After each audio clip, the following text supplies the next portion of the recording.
para kay Joey.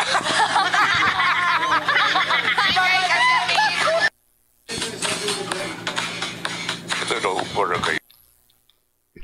Welcome back mga kaaldab. Ito na naman po ang inyong lingkod, si Mr. Destiny. At magbibigay po tayo ng pinakamainit na update po ngayon sa social media. Medyo pasintabi na lang po sa mga taong magre-react at taong magkokomento. Medyo nakakalungkot po ngayon itong mga bali-balita.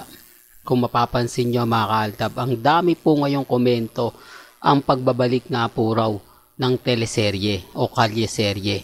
Wala po raw originality na naman daw po sina Henyo Master Joey De Leon dahil alam naman po nila na kumita na to. Kaya nga po ito ay magtutuloy-tuloy na, di po ba? Marami sabi ko nga po sa inyo.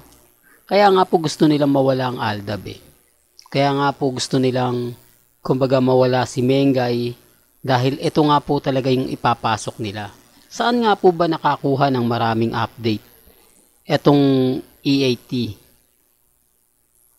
Di po ba sa kalye-serye na rin? O sa teleserye na ginawang kalye-serye? Well, marami pong mga senaryo mga kaaldab na ibabalik daw uli ito. Kumbaga, ito yung pananaw ko mga kaaldab sa mga magre-react nga po kay Lola Belen na boses daw po ni Papa Ethan mga kaaldab. May kanya-kanya tayong pananaw, may kanya-kanya tayong opinyon. Ang sa akin lang naman po kung ano lang yung latest, kung ano lang yung trending, dun lang po tayo. Di po ba? Alam ko maraming magtataasan ng kilay, maraming magsasabi ng ganito, maraming magsasabi ng ganyan. Although babalik ang kalye-serye. Pero ibang pagkatao na nga po ba? Kumbaga hindi na ito sila Lola ni Dora, di po ba? Maraming mga komento Maraming mga sinasabi, maraming kumbaga kanya-kanyang opinyon. Di po ba? Sabi ko nga po sa inyo dito, panalo na po tayo Di po ba? Hindi na talaga mawawala. Di po ba? Ito yung patunay at respeto na lang po sa mga taong nagre-react at nagko-komento. Di po ba? Sabi ko nga po, pag trending lang pinag-uusapan, kapag binabanggit ang EAT, ang kalye-serye, talagang marami na po nagre-react. Di po ba?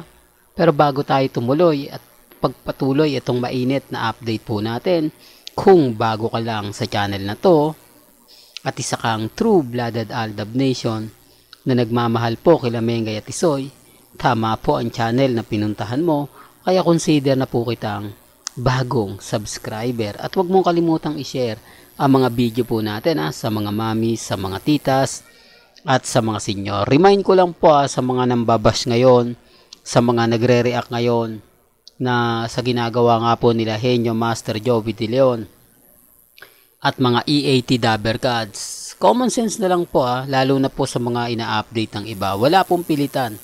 Ang sa akin lang naman po, binibigyan ko lang po kayo ng update.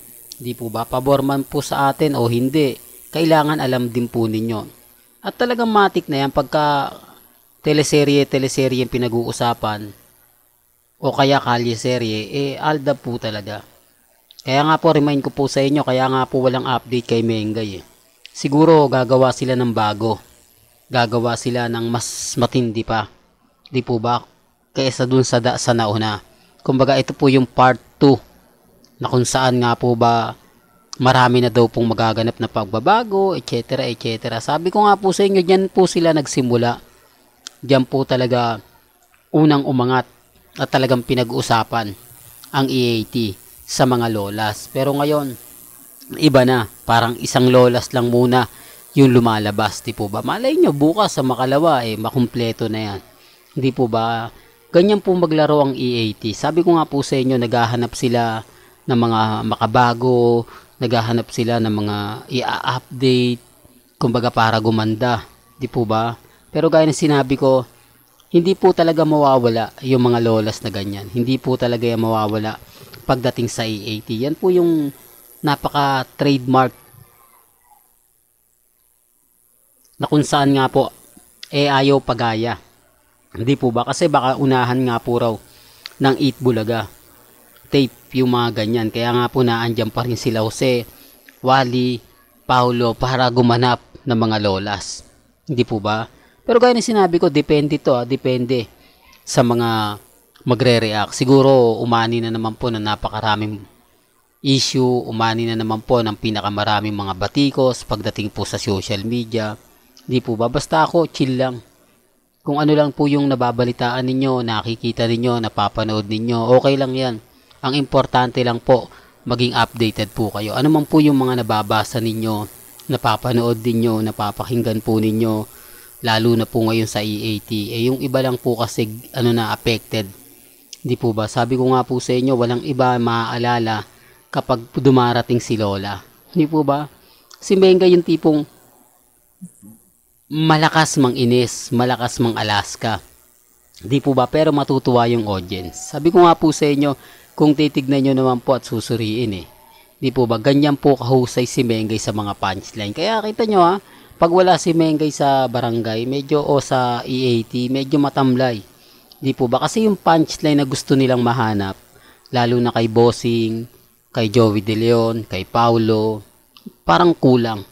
Parang hindi siya masasabi natin na buong buo. Di po ba? Sabi ko nga po sa inyo yung punchline po nagpapaganda sa isang mga segment. Gaya nga po na sinasabi ni Jose, Wally, kahit anong ganda ng show, kung kulang na kulang sa mga punchline, kulang na kulang sa pagkakadeliver ng maganda, at kumbaga eksakto, doon lang masusukat. Sabi nga po nila, di po ba sa Barangay One for All for One, wala naman po talagang scripted Di po ba? Tapos sasabihin nila, scripted lang daw po lahat ang nangyari kay Alden at kay Maine. Yung kalye serye, di po ba? Yung nasa loob na. Pero kapag ka nasa Barangay One for All for One na sila, yung tipong ibang usapan na. Di po ba? Doon natin nakikita yung totoo. Doon natin nakikita at napapanood. Kaya nga po, ito paunti-unti lang ang pagbalik nila Di po ba? Kahit naman po sa tape, talagang pinaparamdam na po nila yan. Sabi ko nga po sa inyo, ito na yung simula. Di po ba? Kaya nga po yung reaksyon ng mga netizen, komento ng mga netizen, talaga naman pong mapapaisip po talaga kayo. Real talk to, mga kaaldab. Kaya ako, kumbaga, nakikiramdam lang po sa mga komento, lalo na po sa Facebook, sa YouTube, ng mga sinasabi po ng mga nakakapanood. Ito naman po yung kagandahan nyo po sa channel ni Mr. Destiny. Lahat naman po ng mga update, lahat naman po ng mga kaganapan, pabor man o hindi, kita nyo, di po ba, ang bilis natin magbigay ng update. Ang bilis natin, kumbaga, magbigay, di po ba, ng mga kaganapan. Sa ngayon, malungkot ang army, malungkot ang mga main fanatics. Totoo naman po bukod sa wala silang update, ibabalik pa etong kalye serye o teleserye na lang. Di po ba? Medyo kumbaga nakakalungkot ito. Disappointed to sa mga main fanatics at army. Alam niyo kung bakit? Siyempre, dito na naman po babalik yung mga eksena para kila Alden at kay Main Mendoza. Totoo naman po Di po ba? Although maraming magre-react. Okay lang yan. Normal na lang po para sa akin yan. Well, hanggang dito na lang po ang ating latest updates. Kaya kung gusto nyo pa po ng pinaka-latest at sariwang update, abay tutok lang po kayo dito sa channel ni Mr. Destiny para updated po kayo sa mga latest at sa mga bagong video po na ilalabas po natin maya-maya lang. Hanggang sa muli, salamat po sa panonood at pakikinig.